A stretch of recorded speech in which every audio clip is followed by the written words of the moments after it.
alhamdulillahilladzi an'amana bi ni'matil iman wal islam wa nusalli wa nusallimu ala khairil anam sayyidina Muhammadin wa ala alihi wa sahbihi ajmain amma ba'du.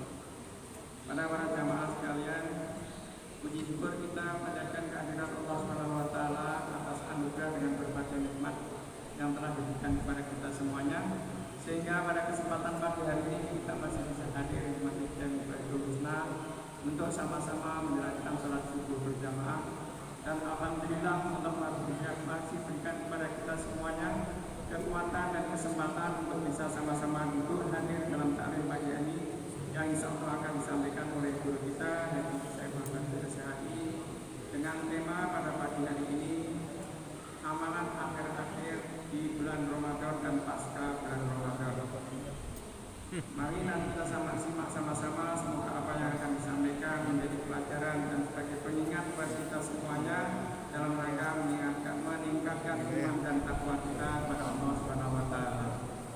Salawat serta salam kita aturkan kepada junjungan Nabi kita Muhammad sallallahu alaihi wasallam dengan harapan semoga kelak kita termasuk golongan umatnya yang diakui dan mendapatkan syafaatnya di yaumil qiyamah. Amin ya rabbal alamin.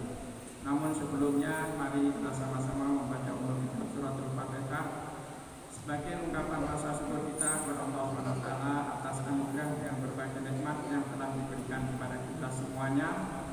Dan tak lupa kita sama-sama doakan kepada saudara-saudara kita yang saat ini sedang kesulitan, semoga Allah memberikan jalan keluarnya dan memberikan segala urusannya.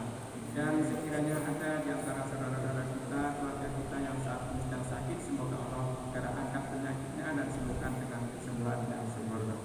Ala hadinya wa kuriyatin sholihat al-Fatihah.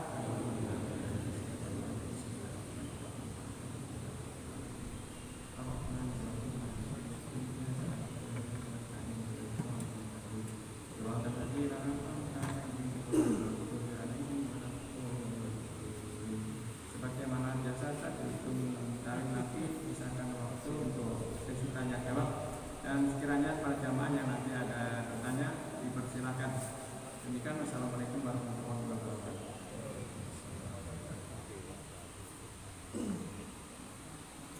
Bismillahirrahmanirrahim. Assalamualaikum warahmatullahi wabarakatuh. Waalaikumsalam.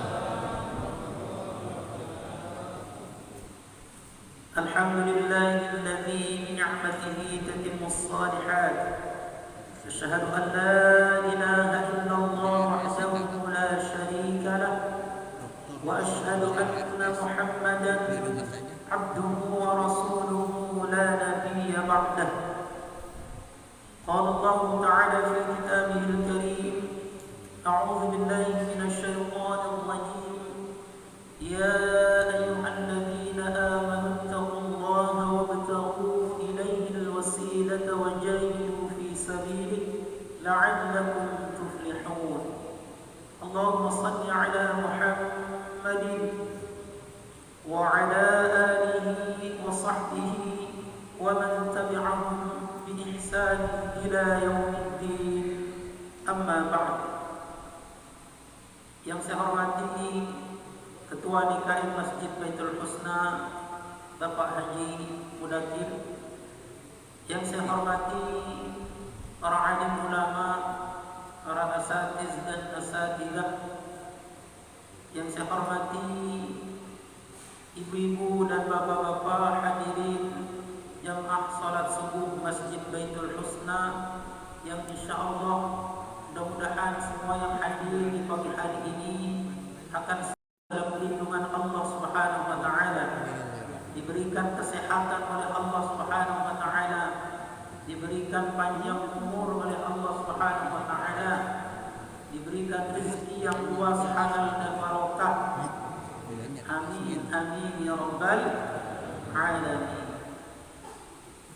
Ibu-ibu dan bapak-bapak hadirin jamaah rahimakumullah.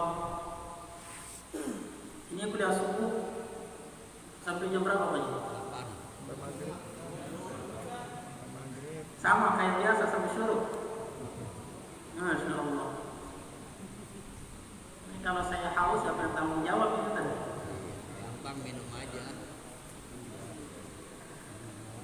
Mungkin kalau sampai syuruk bedanya nggak ada sarapan doang lagi ya. Tapi saya ada pengguan di luar. Apa meja makan itu bukan ya? Oh. Ibu-ibu dan bapak-bapak hadirin jemaah rahimahullah. Tema kita di pagi hari ini yaitu tentang amalan di akhir dan pasca Ramadan. Sebelum kita berbicara tentang amalan-amalan di akhir dan juga setelah Ramadan, mungkin kita akan bertanya, bukankah sudah di akhir Pak Ustaz? Ngapain harus beramal? Karena kita lihat juga fenomena seperti itu. Di mana-mana kalau Ramadan ibu bapak, masjid, musalla itu penuh sama jemaahnya.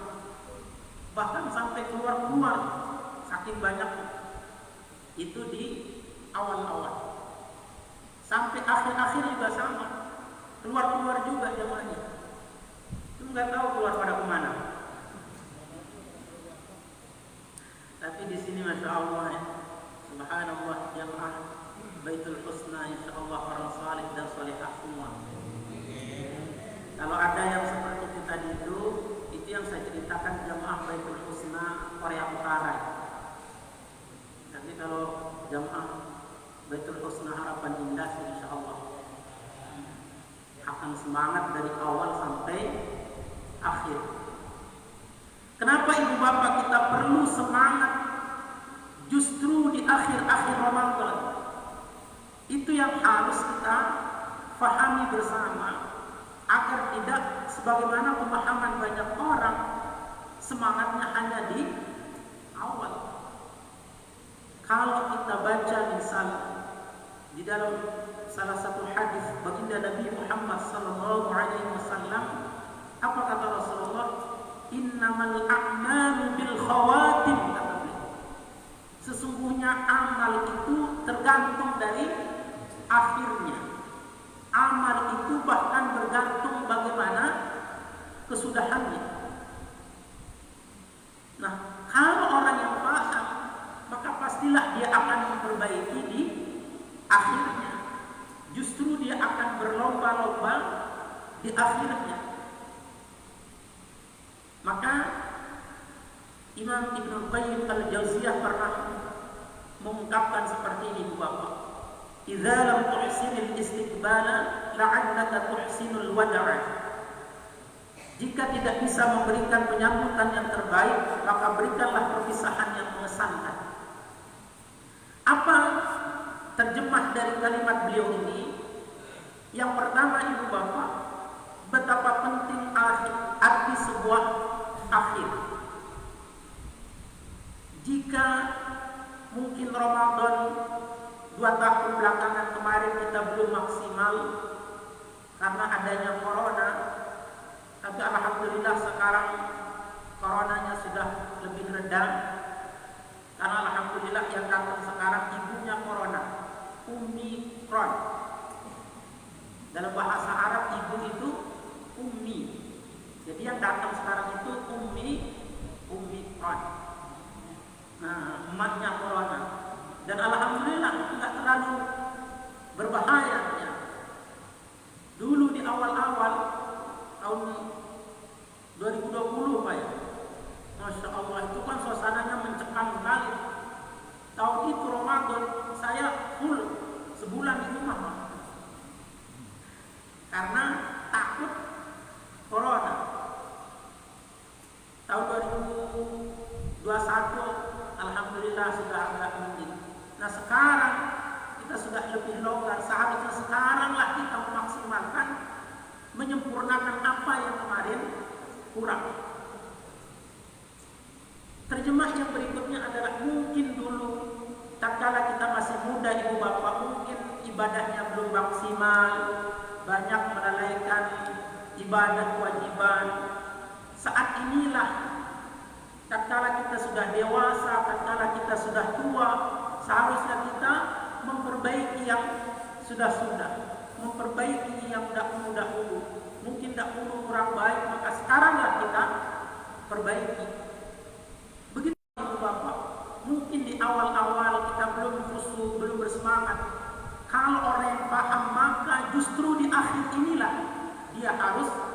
bersemangat. Kenapa? Karena amal itu ditentukan oleh bagaimana kesudahannya. Bukankah ibu bapak di dalam kehidupan kita ini, bahkan yang terpenting justru tatkala kita meninggal dunia, tatkala di akhir kehidupan kita itulah yang sangat krusial, itulah yang sangat penting. Apakah kehidupan akhir kehidupan kita ini husnul khatimah atau sebaliknya? Karena kalau kita lihat misalnya di dalam Al-Quran di surah Maryam, ibu bapak, ada 3 fase perjalanan kehidupan kita yang harus kita pastikan dia baik. Wassalamun alaihi yawma wulida wa yawma yamutu wa yawma yub'atsu hayya, kata Allah. Khitab ayat ini memang ditujukan kepada Nabi Yahya alaihi salam. Ibu bapak bisa baca di dalam Al-Quran di surah Maryam, surah ke-19 di ayat yang 15 di posisi halaman sebelah kiri agak ke atas. Kalau kata Ustaz Hidayat seperti itu. Keselamatan tatkala di waktu dilahirkan, tatkala dia diwafatkan, dan tatkala dia dibangkitkan. Itu menunjukkan apa ibu bapak? Betapa pentingnya kita memperoleh keselamatan di akhir kehidupan kita. Kenapa dia? Lihat lagi di kitab Al-Bukhari dan juga di dalam kitab Sahih Muslim. Tatkala Rasulullah SAW pernah bersumpah ibu bapak betapa penting akhir dari kehidupan kita harus baik. Ini agar menjadi pengajaran bagi kita. Sampai Rasulullah ibu bapak bersumpah, "Fa wallahi alladzi la ilaha ghairuhu." Demi Allah yang tidak ada Tuhan yang berhak disembah kecuali hanya dirinya, yaitu Allah Subhanahu wa taala. Apa kata Rasulullah?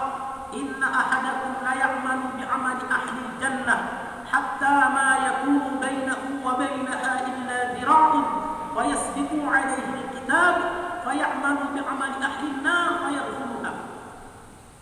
Pasti kata Rasulullah, ada salah seorang di antara kalian yang dia beramal dengan amalan ahli jannah, ahli surga. Artinya mungkin dia dari kecil, remaja, dewasa, tua, dia soleh sekali orangnya, dia melaksanakan ibadah, banyak melakukan kebajikan. Bahkan kata Rasulullah, seandainya dia di jarak tinggal sehasta doang, dia jaraknya ke surga, tinggal dia mati saja, dia akan masuk ke dalam surga. Karena salah satu syarat masuk surga itu ibu bapak harus mati. Bapak-bapak pengen masuk surga, Pak? Pengen? Maka syaratnya harus mati. Demi Allah ibu bapak gak akan bakal masuk surga kecuali kalau sudah mati. Betul gak Pak? Maka kata Rasulullah, jaraknya tinggal sejengkal doang, tinggal sehasta doang dia ke surga, saking solehnya, saking getolnya beribadah. Tapi takdirnya menentukan lain, kata Rasulullah. Di akhir hayatnya dia melakukan perbuatan ahli neraka, dia bermaksiat, dia tua-tua lagi. Semakin tua semakin menjadi-jadi. Seharusnya dia bertaubat, tapi malah sebaliknya. Seharusnya dia sudah memperbanyak amal saleh. Maka kata Imam An-Nawawi dalam salah satu bab itu, babul hazzi 'ala al-izdiyadi min al-khair fi awakhir al-umr. Kata beliau, perbanyaklah amal kebaikan, perbanyaklah ibadah, terutama bagi seseorang yang telah memasuki akhir-akhir dari usianya, kata beliau. Artinya kalau sudah tua, seharusnya memperbanyak amal saleh. Tapi dia sebaliknya. Kenapa di akhir hayatnya justru dia melakukan perbuatan dosa, perbuatan kemaksiatan? Akhirnya dia mati dalam keadaan berbuat maksiat, akhirnya dia masuk ke dalam neraka. Tapi ada juga ibu bapak, kata Rasulullah, wa inna ahadakum la ya'malu bi 'amali ahli an-nar hatta ma yakunu bainahu wa bainaha illa dhira'un fayasbiqu 'alaihi al-kitab fay'amalu bi'amali ahli jannah fayadkhuluha. Ada juga kata Rasulullah orang dia dari kecil, remaja, dewasa sampai bahkan mungkin tua selalu berbuat maksiat. Kehidupannya itu dipenuhi dengan dosa. Ini kalau kita sebut mungkin kalau orang ini saking banyak dosa ini bajingan banget, bajingan tengik lagi. Saking banyak dosanya. Kalau dijarah neraka dia tinggal sehasta doang, tinggal sejengkal doang, mati masuk neraka aja. Tapi apa kata Rasulullah? Catatan takdirnya menentukan lain. Di akhir hayatnya dia mendapatkan hidayah. Akhirnya dia bertaubat kepada Allah Subhanahu wa taala. Dia beristighfar menyesali dosa-dosanya sehingga dia mati dalam keadaan taat beribadah kepada Allah. Akhirnya dia masuk ke dalam surga. Subhanallah. Apa makna hadis ini Ibu Bapak? Yang pertama, inilah pentingnya sebuah akhir dari kehidupan, sebuah akhir dari amal saleh. Kedua, jangan pernah merasa sombong sebesar apapun ibadah yang pernah kita lakukan, sebanyak apapun amal saleh yang pernah kita lakukan, karena kita tidak tahu bagaimana akhir kehidupan kita. Karena kita tidak tahu bagaimana kesudahan di dalam kehidupan kita. Jadi kadang kita memang dibakat setan. Setan itu memang pintar. Kita sudah gak mau ria, gak pengen didengar, malah ujub. Nih kalau saya lihat nih di Baitul Husna, yang paling soleh nih kayaknya saya doang ya. Yang paling rajin ibadahnya, saya perhatiin dari dulu sampai sekarang saya doang nih kayaknya. Hati-hati di Bapak, itu adalah jebakan syaitan, itu adalah jebakan iblis. Untuk apa? Menghancurkan amal saleh. Jangan pernah sombong sebesar apapun amal kebaikan kita. Kemudian yang ketiga, maknanya adalah juga jangan pernah meremehkan orang lain yang mungkin saat ini belum mendapatkan hidayah, yang belum mungkin bertaubat. Tugas kita Ibu Bapak hanya berdakwah, hanya mengajak, hanya mendakwahkan mereka amar ma'ruf dan nahi munkar. Itu tugas kita. Ini Pak, kenapa nggak diajak tetangganya sholat? Susah Pak Ustaz. Kepalanya batu orangnya. Dari dulu saya ajak sampai sekarang nggak mau Pak Ustaz. Kayaknya saya lihat juga bau neraka dia Pak Ustaz. Sakit, aku keselnya. Padahal Ibu Bapak, Ibu atau Bapak mengajak orang untuk berbuat baik, itu sudah menjadi amal saleh. Bukan tugas kita apakah dia akan mau mengikuti kita atau tidak. Tugas kita hanya satu, hanya mengajak. Karena kita berharap kita tidak tahu bagaimana akhir dari kehidupan seseorang.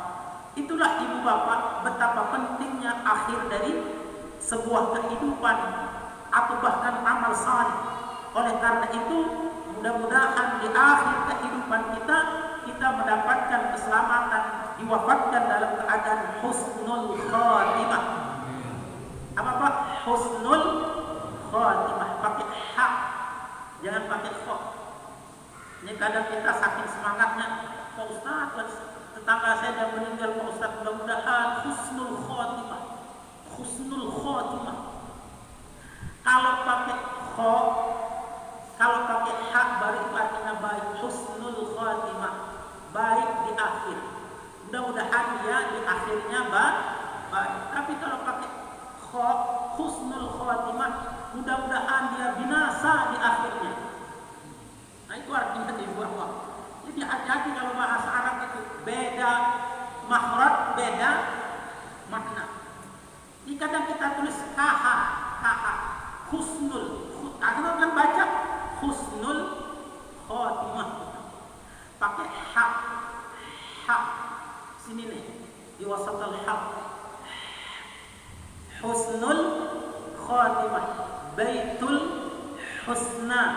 Nah, gitu tuh. Jadi jangan sampai salah nih doain tetangga malah binasain tetangga. Kalau tidak paham makharijul huruf. Itulah pentingnya belajar ilmu tajwid ya. Husnul khatimah. Amin amin ya rabbal alamin. Ibu-ibu dan bapak-bapak hadirin jemaah rahimakumullah. Oleh karena itu, mumpung Allah Subhanahu wa taala memberikan kita umur yang panjang sampai dengan pagi hari ini, alhamdulillah kita masih bertemu dengan Ramadan tahun ini. Bahkan alhamdulillah kita masih dipertemukan dengan 10 malam terakhir di bulan Ramadan. Mudah-mudahan kita bisa memaksimalkan ibadah, kita mendapatkan keutamaan Lailatul Qadar. Amin. Oleh karena itu bersemangatlah untuk melakukan ibadah di akhir-akhir Ramadan ini. Apa sebabnya ibu bapak? Karena tidak ada jaminan kita bisa bertemu dengan Ramadan yang akan datang. Mumpung Allah masih mempertemukan kita dengan Ramadan ini, maksimalkanlah untuk beribadah kepada Allah Subhanahu wa taala. Kemudian pertanyaannya ibu bapak, apa amal yang paling utama di akhir-akhir Ramadan ini? Yang pertama tentunya melakukan i'tikaf, yaitu i'tikaf. Ini adalah sunnah dari baginda Nabi Muhammad sallallahu alaihi wasallam. Di dalam beberapa riwayat Rasulullah SAW memasuki 10 terakhir ibu bapak, beliau mengencangkan ikat pinggangnya, menyingsingkan lengan bajunya, bersemangat untuk beribadah, menghidupkan malam-malam 10 malam terakhir di bulan Ramadan. Beliau membangunkan istri-istrinya untuk beribadah kepada Allah Subhanahu wa taala. Alhamdulillah tadi Pak Ketua DKM Bapak Haji Mudakir menginformasikan, alhamdulillah Pak Ustaz sekarang jamaahnya sudah lebih makmur sekarang Baitul Husna. Yang iktikaf banyak. Selain juga ada bapak-bapak, alhamdulillah ada remaja, ada ibu-ibunya juga. Subhanallah, mudah-mudahan ibu-ibu dan bapak-bapak semua di jamaah Baitul Husna menjadi orang-orang yang memakmurkan masjid. Yaitu kita melakukan i'tikaf di 10 malam terakhir di bulan Ramadan.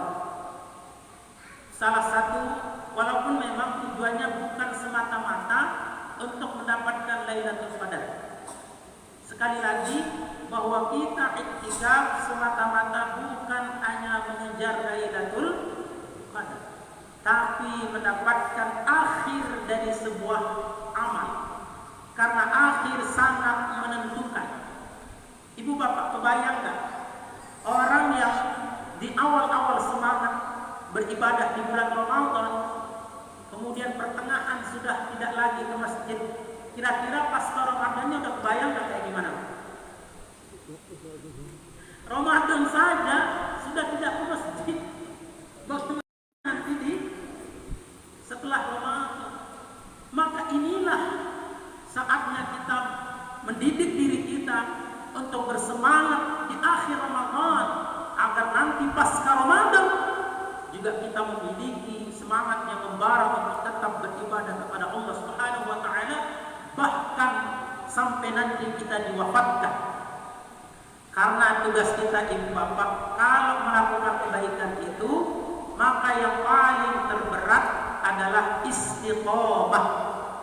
Apa Pak? Istiqomah. Istiqomah maknanya adalah al-istimrar, yaitu continue, terus-menerus untuk beribadah kepada Allah Subhanahu wa taala. Atau juga istiqomah bisa bermakna ketetapan hati untuk tetap mengabdikan dirinya, beribadah, beramal salih kepada Allah Subhanahu wa taala. Dan ini yang tidak gampang ibu bapak. Bahkan sampai Rasulullah ibu bapak itu sampai ubanan memikirkan apakah bisa istiqomah atau tidak. Kata sahabat ya Rasulullah, saya lihat engkau sudah ubanan sekarang. Iya kata Rasulullah. Apa yang menyebabkan engkau ubanan wahai Rasulullah? Apa kata Rasulullah? Gara-gara surat Hud wa akhwatuha. Gara-gara surat Hud kata Rasulullah menyebabkan aku ubanan. Imam Ibnu Katsir dalam tafsirnya, apa yang menyebabkan Rasulullah dalam surat Hud itu sampai ubanan? Dalam satu kalimatnya Allah Subhanahu wa taala di surat Hud memerintahkan Rasulullah, fastaqim kama umirta wa man taba ma'aka. Apa kata Allah? Wahai Muhammad, istiqomahlah atas apa yang telah diperintahkan kepadamu. Ini yang membuat Rasulullah itu sampai ubanan saking memikirkan apakah bisa istiqomah atau tidak.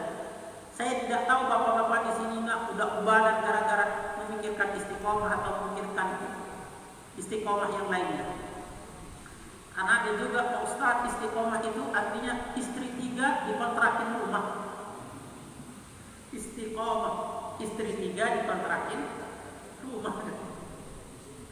Istiqomah itu yang paling penting sampai akhir Ramadan, bahkan sampai akhir hayat. Mudah-mudahan kita diberikan keistiqomahan oleh Allah Subhanahu wa taala. Tapi memang ini kalau kita ini malam berapa tadi? Hari berapa kita ini? 22 kan? 22. Nah, semalam ada jam lain. Kata yang satu enggak, nanti malam nih 23 katanya. Ada yang kalau Muhammadiyah itu tadi malam bukan 22 tapi 23. Kata ini yang Lailatul Qadar ini nanti malam nih. Enggak, baru tanggal 6. Karena apa? Karena kata Rasulullah, carilah Lailatul Qadar itu di malam-malam ganjil. Nah, itu semalam saya ngisi tarawih itu di Harapan Baru. Ini jamaah yang antara yang ikuti Muhammadiyah sama pemerintah debat gara-gara Lailatul Qadar. Pak Ustadz, siapa yang dapatnya Pak Ustadz? Saya apa dia? Ya saya ini malam genap ya Pak Ustadz, jadi saya nggak itikaf malam ini katanya. Karena dia itikaf cuma nyari Lailatul Qadar doang. Oh, saya itikaf Pak Ustadz, sekarang malam ganjil katanya. Padahal mungkin nggak itu Bapak Lailatul Qadar itu turun 2 kali? Hah? Mungkin nggak? Lalu bagaimana itu? Ini kalau ada yang bisa jawab, ya nanti saya kasih hadiah umroh, ngongkosin sendiri. Ibu bapak hadirin jamaah rahimahullah. Nanti kalau ada pertanyaan boleh nanti kita di akhir ceramah ya. Keiktikaf. Setelah kita iktikaf sampai kapan? Sampai akhir Ramadan. Kalau Rasulullah itu ibu bapak, itu beliau keluar itu nanti pulangnya itu pas Idul Fitri, subuh 1 Syawal itu barulah Rasulullah SAW pulang ke rumahnya. Nah itu iktikaf yang tamat, yang sempurna. Tapi kita nggak apa-apa lah walaupun iktikaf ngalong gitu, cuma malam doang, habis itu pulang. Tapi di sini kata Pak Mudakir, alhamdulillah. Nanti kalau yang bisa tamam disediakan buka puasa, disediakan untuk sahurnya, subhanallah. Jadi dimungkinkan di Masjid Baitul Husna jika ibu bapak untuk iktikaf secara tamam, secara sempurna. Artinya tidak pulang ke rumah, nanti pulangnya setelah tanggal 1 Syawal. Nah itulah iktikaf yang benar, artinya yang sempurna. Yang malam juga benar, artinya yang paling sempurna kalau kita mau mengikuti sunnah, kalau memaksimalkan ibadah iktikaf. Kemudian ibu bapak, selain itu juga kita memiliki amal tatkala nanti di akhir Ramadan tanggal, kalau yang ikut pemerintah insyaallah 29 atau yang ikut Muhammadiyah 30 hari, maka pada tanggal 29 Ramadan atau tanggal 30 Ramadan setelah azan maghrib berkumandang, maka kita sudah ditetapkan, diwajibkan untuk membayar zakatul fitri. Zakat fitri atau zakat fitrah. Nah, zakatul fitri. Walaupun ada yang menyebut juga zakat fitrah. Kita kenal zakat fitrah. Zakatul fitri. Kenapa kita harus membayar zakatul fitri ibu bapak? Karena besok pagi kita akan merayakan hari raya Idul Fitri. Idul Fitri atau Idul Fitrah? Hah? Kalau bayar zakat fitrah berarti Idul Fitrah. Kalau yang bayar zakatul fitri maka besoknya Idul Fitri. Maksudnya begini Ibu Bapak. Dalam kaidah fikih tidak ada istilah zakat fitrah. Yang ada adalah zakatul fitri. Zakat berupa makanan pokok. Fitri itu artinya makanan pokok. Kenapa kita harus berzakat dengan makanan pokok?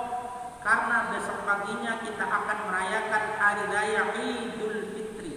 Idul Fitri. Apa arti Idul Fitri itu, Bapak? Kembali kepada fitrah. Idul Fitri itu bukan artinya kembali kepada fitrah. Idul itu artinya hari raya. Fitri itu artinya makan. Jadi Idul Fitri itu artinya hari raya makan. Kita makan-makan setelah nanti ada sunnahnya kan, kita makan dulu. Maka itulah salah satu kata ulama fikih illah, penyebab kenapa diwajibkan mengeluarkan zakatul fitri, zakat berupa makanan pokok, agar jangan sampai besok pagi tatkala orang sedang berbahagia, sedang merayakan hari raya makan, hari raya Idul Fitri, ada orang yang tidak bisa makan. Jangan sampai ada orang yang tidak bisa makan. Inilah salah satu indahnya. Kenapa kita disuruh mengeluarkan zakatul fitri? Agar besok tatkala hari raya Idul Fitri, orang semua bisa makan. Itu salah satu indahnya. Tapi Pak Ustaz, kita kan zakat fitrah. Ya nggak apa-apa, bagus juga zakat fitrah. Fitrah tadi kalau dikaitkan Idul Fitri, kalau bukan artinya kembali kepada fitrah, tapi adalah hari raya makan. Tapi kan kita, Pak Ustaz, kenal biasanya Idul Fitri itu artinya kembali kepada fitrah. Ya nggak apa-apa juga kalau mau disebutkan seperti itu. Karena apa? Karena melalui ibadah Ramadan kita, Ibu Bapak, insya Allah kan dosa-dosanya diampuni. Maka besoknya itu kita alhamdulillah kembali kepada fitrah. Kalau fitrah betul artinya suci, walaupun sebenarnya bukan artinya suci juga fitrah. Sesuai dengan fitrahnya. Nah, artinya itu Pak, sesuai dengan karakternya, sesuai dengan aslinya, sesuai dengan asalnya, itu makna sebenarnya fitrah. Karena apa? Kullu mauludin yuladu 'alal fitri atau fitrah.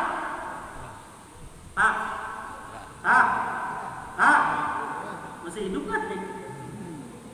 Udah kelamaan ya? No. Kalau udah lama nih udahan nih ceramahnya. Kullu mauludin yuladu 'alal fitri atau 'alal fitrah. Fitrah. Aslinya manusia itu memang dilahirkan dalam keadaan suci. Betul kalau fitrah itu artinya suci. Jadi nggak apa-apa lah. Tapi maksudnya dasar basic pemahaman fikihnya itu yang saya ingin terangkan di pagi hari ini. Zakat disebut dengan zakatul fitri karena semua kitab-kitab fikih hanya menyebutkan zakatul fitri. Tidak ada istilah dalam fikih itu zakat fitrah. Terus yang kedua, karena besok ilahnya salah satu kata ulama fikih, karena besoknya kita akan merayakan hari raya Idul Fitri, hari raya makan. Maka agar semua orang bisa makan, maka berikanlah makanan pokok. Yaitu aslinya. Ya nanti mungkin akan banyak pertanyaan, silakan nanti Ibu Bapak. Ibu-ibu dan bapak-bapak hadirin jamaah rahimakumullah. Setelah kita mengeluarkan zakatul fitri, wajibnya itu tatkala azan maghrib berkumandang sampai seseorang itu berangkat untuk menunaikan hari raya Idul Fitri. itu waktu yang wajibnya. Itu hukumnya sudah wajib. Dimulai tatkala azan maghrib pada akhir Ramadan, yaitu pada tanggal 30 atau 29 Ramadan. Kalau yang 29 Ramadan, maka sudah diwajibkan mengeluarkan zakatul fitri. Nah, setelah itu kita disunnahkan malam harinya untuk mengumandangkan takbir. Walitukmilul iddata walitukabbirullaha ala ma hadakum wa la'allakum tashkurun. Maka bertakbirlah, kumandangkanlah, besarkanlah nama Allah Subhanahu wa taala sebagai sebuah ungkapan rasa syukur kita kepada Allah Subhanahu wa taala. Tahun ini alhamdulillah kita bisa dipertemukan dengan bulan Ramadan, sampai bahkan kita bisa melaksanakan iktikaf dengan sempurna. Alhamdulillah dosa-dosa kita insyaallah diampuni. Itu yang harus kita syukuri kepada Allah Subhanahu wa taala. Maka kumandangkanlah, besarkanlah nama Allah Subhanahu wa taala dengan memandangkan takbir. Takbir itu apa? Itu bukan hanya dikumandangkan di masjid. Kamu takbiran di sana ke masjid. Bukan begitu. Di rumah juga itu apa? Takbir. Ibu-ibu sambil bikin kue, sambil goreng kue juga takbir. Allahu Akbar, Allahu Akbar, Allahu Akbar. La ilaha illallah, Allahu Akbar. Sambil ngulik sambal juga tetap takbir.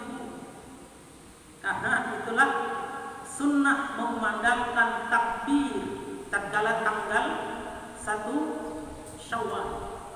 Jadi takbir itu bukan hanya dikumandangkan di masjid. Sampai ibu bapak berangkat maka kumandangkanlah takbir sampai nanti selesai melaksanakan hari raya Idul Fitri, maka selesai takbir. Itu sunnah amalan. Ini mungkin masuk ke dalam pasca Ramadan, karena selesai Ramadan malam harinya kita bertakbir. Kemudian esok harinya kita melaksanakan salat Idul Fitri. Hukum salat Idul Fitri adalah sunnah muakkadah, sunnah yang sangat dianjurkan bagi semuanya, ibu-ibu maupun bapak-bapak. Tapi Pak Ustaz, saya kan haid nggak bisa salat. Rasulullah SAW menyuruh semua wanita baik yang dalam keadaan suci maupun haid untuk keluar melaksanakan Idul Fitri. Tapi kalau dia dalam keadaan haid, dia tidak sholat. Dia hanya pergi atau keluar mensyiarkan salah satu syiar Allah Subhanahu wa taala, yaitu melaksanakan salat Idul Fitri. Artinya dia duduk, makanya sunnahnya di lapangan. Kalau yang ada lapangan, kita di sini Pak Haji ya, di masjid. Nanti ibunya di belakang kalau yang haid, dia tidak di masjid. Ini saking sunnahnya. Bahkan Rasulullah menyuruh semua wanita baik yang haid untuk keluar sebagai sebuah syiar, karena nanti dia bisa mendengarkan khutbah Idul Fitri. Kemudian amalannya, sunnahnya adalah sebelum berangkat makan terlebih dahulu, ya, untuk menunjukkan bahwa pada hari itu tidak dibolehkan lagi untuk berpuasa, karena ada 5 waktu yang diharamkan untuk berpuasa. Salah satunya adalah tatkala hari raya Idul Fitri. Setelah itu kita melaksanakan sholat hari raya Idul Fitri, dan yang terakhir mungkin amalannya setelah kita mengamalkan sholat sunnah Idul Fitri, kemudian kita bermaaf-maafan, atau yang kadang kita sebut sebagai halal bihalal. Halal bihalal, apa artinya Pak? Jangankan kita Pak, orang Arab aja bingung. Halal bihalal, halal dengan halal. Kata orang Arab, apaan sih itu tadi? Ini istilah Indonesia yang diarab-arabkan. Tapi gimana nih Pak Ustaz? Bukankah itu bid'ah? Ibu bapak hadirin jamaah rahimahumullah, di dalam agama kita itu ada kaidah seperti ini dalam kaidah usul fiqh. Al-'adatu muhakkamah ma lam yastaqim bi qa'idati syar'iyyah. Adat atau tradisi itu bisa dijadikan hukum di dalam Islam kalau dia tidak bertentangan dengan Islam. Saya memandang halal bihalal itu adalah salah satu tradisi, dan itu adalah tradisi yang bagus. Untuk apa ibu bapak? Untuk kita bisa saling meminta maaf. Mungkin maknanya saling menghalalkan kalau ada dosa dan kesalahan di antara kita, agar tadi benar-benar kita kembali kepada fitrah kita, benar-benar kita kembali kepada kesucian kita.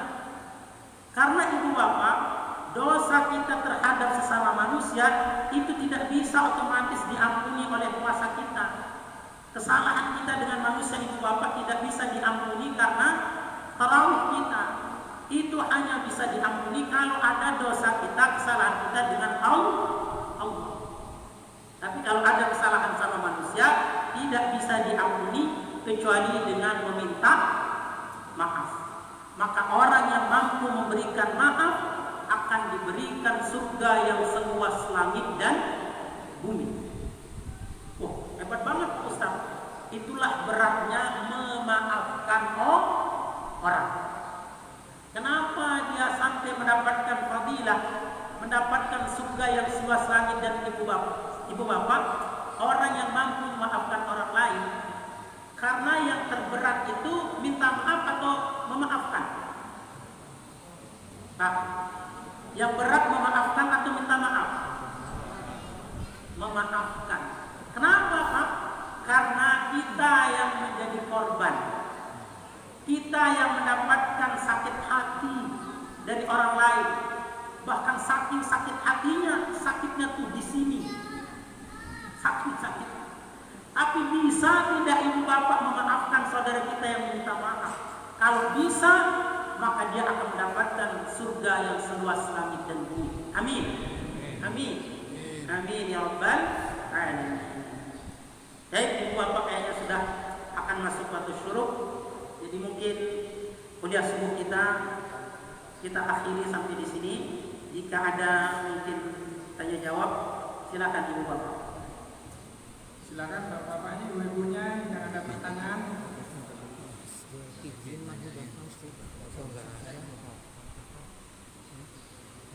Bapak-bapaknya ada pertanyaan, atau ibu-ibunya barangkali ibu.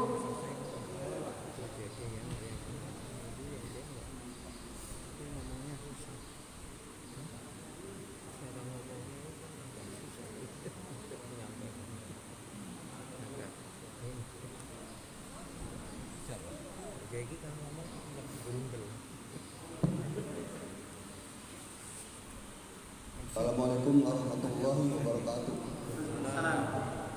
Maaf lupa Ustaz, ini agak menyimpang sedikit dari tema, cuma ya masih seputar Ramadan Pak.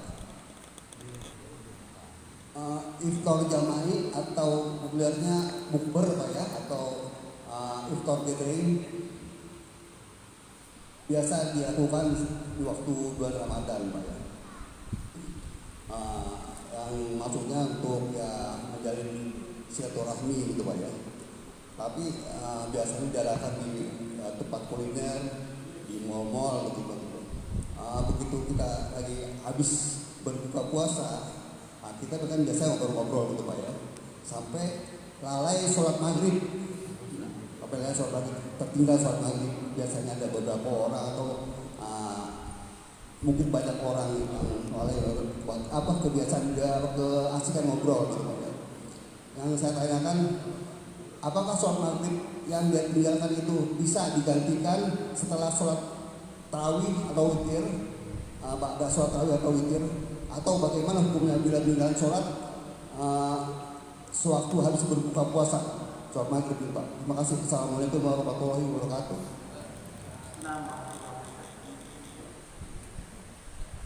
Ya, jika ada orang yang iftar jama'i hanya gara-gara buka puasa bersama, malah ke sholat maghrib. Ini salah kaprah nih Bapak. Jangan sampai seperti itu. Gara-gara kita hanya mengejar buka puasa bersama, malah meninggalkan yang wajib. Nauzubillah min dzalik kalau ada seperti itu. Dan mudah-mudahan tidak terjadi ya. Ini mungkin hanya imajinasi saja ya. Mudah-mudahan karena mungkin saking semangatnya makan ya, sampai isya dia makan terus gitu. Jadi dia ingat sholat. Jadi tidak bisa digantikan ya, dengan nanti dia sholat setelah sholat isya gitu. Itu tidak boleh karena tidak ada al-masyaqqah, tidak ada kesulitan yang sangat luar biasa. Jadi kalau karena dia lupa gitu ya, saking asik buka puasa, saya belum sholat maghrib tadi nih. Itu baru itu boleh karena dia lupa. Tapi kalau ingat, ntar aja lah sholatnya, lagi asik nih, lagi buka puasa nih, mumpung lagi enak makannya. Nah itu tidak boleh. Tetap harus diusahakan untuk sholat maghrib karena itu adalah kewajiban yang tidak bisa ditinggalkan. Bahkan sampai kita mati juga disolatkan, saking pentingnya sholat. Udah gak bisa sholat ya Pak Ustaz, udah meninggal, udah sholat gitu. Saking pentingnya sholat. Ada lagi?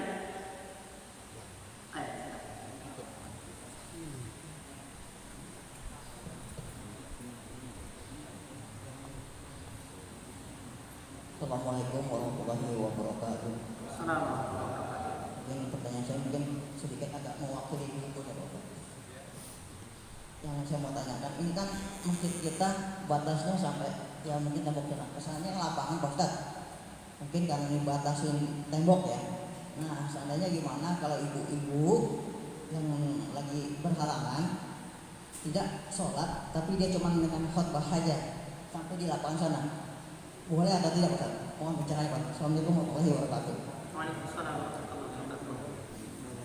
Memang ada larangan bagi wanita haid memasuki masjid ila haidin, kecuali dia hanya untuk berlalu.